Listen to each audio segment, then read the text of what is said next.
На проведение Всероссийского фестиваля осетинских пирогов и сыра направят больше 8 миллионов рублей. Об этом на заседании парламента сообщила первый заместитель министра финансов республики Оксана Карова.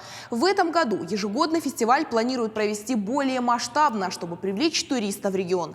В ходе обсуждения законопроекта о республиканском бюджете замминистра также сообщила, что больше 50 миллионов рублей выделят Министерству труда и социального развития республики на софинансирование ежемесячных выплат на детей от 3 до 7 лет, а также на ремонт исторических зданий. Предлагается направить средства на капитальный ремонт фасада Русского театра к юбилею, который будет отмечаться в этом году. Предлагается направить средства на строительство многофункциональной площадки в селении Новый Урух Иравского района. Также предполагаются средства на оснащение оборудованием 12 домов культуры в населенных пунктах республики.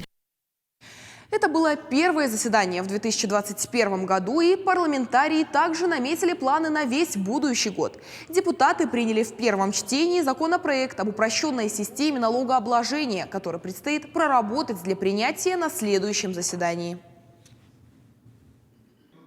Сейчас мы приняли его за основу в первом чтении, но ко второму предстоит очень большая работа. Очень большая, с привлечением налоговой службы, с привлечением Министерства финансов республики, Министерства экономики, потому что принят бюджет республики уже на Новый год. Мы его приняли законом.